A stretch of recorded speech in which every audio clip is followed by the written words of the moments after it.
Hello नमस्ते, welcome और welcome back to the educational channel of Botany Adda में आप सभी का स्वागत है। गाइस, आज मैं आपको MSc zoology semester first paper first के मोस्ट इम्पॉर्टेंट क्वेश्चन बताऊंगी। साथ ही इन सभी क्वेश्चन के आंसर आपको कहाँ मिलेंगे, इन्हें आपको कैसे प्रिपेयर करना है, सब कुछ इस वीडियो के अंदर मैं आपको बताने वाली हूँ। तो वीडियो के एंड तक बने रहिएगा। चलिए स्टार्ट करते। सबसे पहले गाइस, आपको अपना सिलेबस चेक करना है और जो आपका सिलेबस है 2022-23 का वो मैंने अपलोड कर दिया है। ठीक है, डिस्क्रिप्शन में उसकी लिंक भी दे दिए। तो यदि आपका सिलेबस आपकी यूनिवर्सिटी से मैच होता है तभी आप इन सभी क्वेश्चन को प्रिपेयर करें, अदरवाइज बिल्कुल भी ना करें। ठीक है, तो एक बार सिलेबस चैनल पर जाकर चेक करें। अब हम स्टार्ट करते हैं MSc zoology semester first paper first के मोस्ट इम्पॉर्टेंट क्वेश्चन। हिंदी और इंग्लिश दोनों में मैं आपको बताऊंगी। सो आपका जो पेपर फर्स्ट है उसका नाम है बायोसिस्टमैटिक्स, टैक्सोनॉमी एंड इवोल्यूशन। ठीक है, और इसकी यूनिट फर्स्ट है definition and basic concept of biosystematics, taxonomy and classification, history and classification. ठीक है, तो ये आपकी यूनिट फर्स्ट है। इसके अंतर्गत आपको कौन कौन से क्वेश्चन को कवर करना है वो हम देखते हैं। पहले मैं आपको सभी क्वेश्चन बता देती हूँ पांचों यूनिट के, इसके बाद हम इनके आंसर पर चलेंगे। ठीक है, तो देखिए यूनिट फर्स्ट में सबसे पहले आपको डेफिनेशन करना है टैक्सोनॉमी एंड बायोसिस्टमैटिक्स की, यानी परिभाषा याद करना है आपको वर्गीकी और जैव वर्गीकी की। बहुत ही अच्छी तरीके से करिएगा। जितने भी मैं आपको क्वेश्चन बताऊंगी उन सभी को यदि आप प्रिपेयर करते हैं तो 80 से 90% आपका जो पेपर है वो आपसे सॉल्व हो जाएगा। ठीक है, तो अच्छे से प्रिपेयर करिएगा, बार बार मैं आपसे यही कहूँगी। ठीक है, इसके बाद सेकंड क्वेश्चन में आपको टैक्सोनॉमी का क्लासिफिकेशन करना है, यानी इसका वर्गीकरण करना है। इसके बाद इसी के अंतर्गत आपको हिस्ट्री ऑफ क्लासिफिकेशन यानी वर्गीकरण का इतिहास जो है वो भी आपको एक बार देखना है। ठीक है, इसके बाद थर्ड क्वेश्चन है टिप्पणी लिखिए। इसमें आपको रासायन वर्गीकी, कोशिका वर्गीकी और आणविक वर्गीकी, इन तीनों पे जो पैराग्राफ टाइप दिया गया है वो टिप्पणी करके पूछा जाता है। तो आपको इन तीनों को भी देखना है, यानी कीमोटैक्सोनॉमी, साइटोटैक्सोनॉमी और मॉलिक्यूलर टैक्सोनॉमी। ठीक है, तो इनको भी आपको देखना है। ये आपके वेरी इंपॉर्टेंट है और टिप्पणी करके पूछे जाते हैं। ठीक है, 3 मार्क्स के लिए, 4 मार्क्स के लिए। इसके बाद फोर्थ क्वेश्चन में आपको वर्गीकी के मौलिक घटक करना है। इसमें आपको अल्फा वर्गीकी, बीटा वर्गीकी, गामा वर्गीकी और ओमेगा वर्गीकी को देखना है।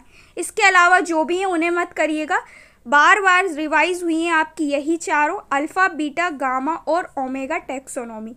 तो आपको वर्गीकी के जो मौलिक घटक है, जो इसके कंपोनेंट है, वो आपको अल्फा, बीटा, गामा और ओमेगा वर्गीकी के करना है। ठीक है, इसके बाद देखिए फिफ्थ क्वेश्चन में आपको स्पीसीज कैटेगरी के अंतर्गत सबसे पहले इसकी डेफिनेशन करना है। ठीक है, यानी प्रजाति और जाति के अंतर्गत क्या होती हैं ये सभी प्रजाति और जातियाँ, इनकी डेफिनेशन कर लीजिएगा और इनके एग्जाम्पल कर लीजिएगा। ये सभी मैं आपको बताऊंगी कहाँ मिलेंगे इन सभी के आंसर। पहले आप क्वेश्चन देखिए। इसके बाद आपको डिफरेंट स्पीसीज कॉन्सेप्ट के अंतर्गत सबसे पहले आपको करना है जाति की परंपरागत सांख्यिकी, या फिर इसे संबोध के नाम से भी जाना जाता है, यानी जाति की परंपरागत संबोध या जाति की परंपरागत सांख्यिकी। ट्रेडिशनल कॉन्सेप्ट इसे इंग्लिश में कहते हैं। इसके बाद मॉडर्न कॉन्सेप्ट यानी जाति का आधुनिक संबोध, और इसके बाद थर्ड है इन दोनों में डिफरेंस यानी अंतर। ठीक है, तो आपको क्या करना है, ये जो आपकी डिफरेंट स्पीसीज दी गई हैं इसमें आपको सबसे पहले ट्रेडिशनल कॉन्सेप्ट याद करना है, इसके बाद मॉडर्न कॉन्सेप्ट याद करना है और इसके बाद इन दोनों में अंतर देखना है। ठीक है, ये भी आपका वेरी इंपॉर्टेंट है। इसके बाद नेक्स्ट दिया गया है बायोलॉजी क्लासिफिकेशन। तो क्लासिफिकेशन में आप सबसे पहले नेचुरल सिस्टम क्लासिफिकेशन यानी प्राकृतिक वर्गीकरण, और इसके बाद आप जंतु जातियों की विशेषता कर लीजिएगा। तो आपका ये जो बायोलॉजी क्लासिफिकेशन है वो कंप्लीट हो जाएगा। ठीक है, तो ये हुए आपकी यूनिट फर्स्ट के इम्पॉर्टेंट क्वेश्चन। टोटल 7 मैंने आपको बताए हैं, 5 से 6 तो आप अच्छे से प्रिपेयर कर ही लीजिएगा। बाकी एक आध जो बचे हैं वो आपसे नहीं हो तो आप मुझे नीचे कमेंट करें, मैं आपको एक्सप्लेन कर दूंगी वीडियो के रूप में। ठीक है, तो ये हुई आपकी यूनिट फर्स्ट। अब देखिए यूनिट सेकंड के इम्पॉर्टेंट क्वेश्चन। सबसे पहले आपको जो यूनिट सेकंड है उसमें जितनी भी टैक्सोनॉमिक कीज दी गई हैं यानी वर्गीकी कुंजियाँ दी गई हैं उन सभी को याद कर लीजिएगा।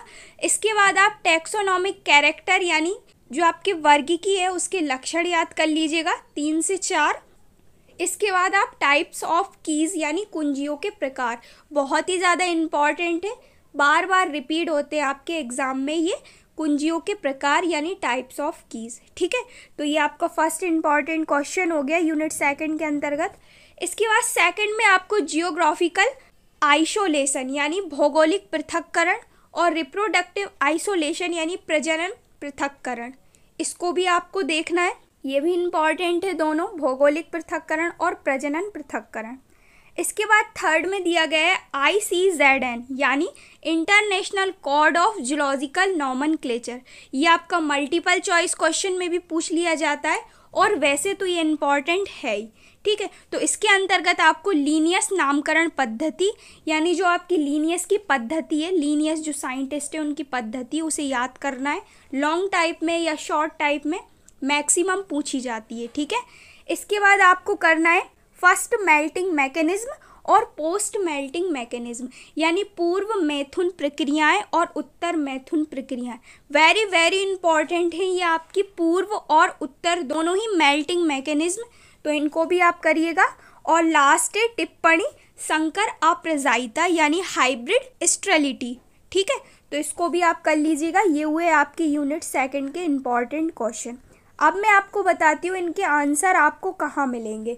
सो देखिए, टेलीग्राम पर बॉटनी अड्डा नाम से चैनल है, वहाँ मैंने आपको जूलॉजी पेपर फर्स्ट का आंसर का जो PDF है वो अपलोड कर दिया है। तो आप PDF को डाउनलोड कर लें और इन सभी क्वेश्चन के आंसर को बहुत ही अच्छी तरह से कवर कर लें। आंसर आपको सबसे पहले अपनी कॉपी में या पेज में लिखना है, इसके बाद उनको समझकर याद करना है। और कोई भी टॉपिक जो आपको समझ में नहीं आ रहा है वो आप मुझे नीचे कमेंट करें किसी भी प्लेटफॉर्म पर, इंस्टाग्राम, टेलीग्राम या फिर यूट्यूब पर, मैं आपको एक्सप्लेन करने की पूरी कोशिश करूँगी। ठीक है, तो इस टाइप से आपको क्या करना है, इनके आंसर को देखना है, टेलीग्राम पर जाना है और बॉटनी अड्डा नाम से चैनल है, वहाँ पे आपको मिल जाएगा जूलॉजी पेपर फर्स्ट का PDF, उसे डाउनलोड कर लेना है। ठीक है, और जो टेलीग्राम की लिंक है वो मैंने डिस्क्रिप्शन में दे दी है। ठीक है, इसके बाद अब हम देखते हैं यूनिट 3 के इम्पॉर्टेंट क्वेश्चन। तो सबसे पहला क्वेश्चन है इवोल्यूशन ऑफ बायोडाइवर्सिटी यानी विकास और जैव विविधता। इसमें आपको इसकी डेफिनेशन करना है और इसकी जो भी हिस्ट्री है यानी इतिहास है वो आपको देखना है। ठीक है, इवोल्यूशन और बायोडाइवर्सिटी। इसके बाद आपको सेकंड क्वेश्चन में मैरिज वेनर का कॉन्सेप्ट करना है। इन्होंने ये कॉन्सेप्ट दिया था 1868 में यानी 1868 में, तो ये काफ़ी ज़्यादा इम्पॉर्टेंट है ये कॉन्सेप्ट मैरिज वेनर का। ठीक है, इसके बाद आपको करना है पूर्व प्रभाविता की दशाएं, केस ऑफ कंप्लीट डोमिनेंस। इसके बाद आपको आंशिक प्रभाविता की दशाएं यानी केस ऑफ पोर्शियल डोमिनेंस। और इसके बाद आपको करना है सह प्रभाविता की दशाएं यानी केस ऑफ कोडोमिनेंस। ठीक है, तो ये ज़्यादा इम्पॉर्टेंट है, एक एक मार्क्स की आती हैं, तो आप एक बार इन्हें देख लीजिएगा। ठीक है, इसके बाद आता है सिमिलैरिटी एंड डिसिमिलैरिटी यानी समानता और असमानता। तो इसमें सबसे पहले आपको जीवों में विविधता एवं समानता देखना है, diversity and similarity of organism. Second आपको संरचना समानता देखना है यानी संरचनात्मक समानता देखना है, स्ट्रक्चरल सिमिलैरिटी। इसके बाद आपको जैव प्रक्रियाओं में समानता देखना है यानी सिमिलैरिटी इन लाइफ प्रोसेस। और इसके बाद आपको ऊर्जा का स्थानांतरण करना है, इसे कहते हैं एनर्जी ट्रांसफॉर्मेशन।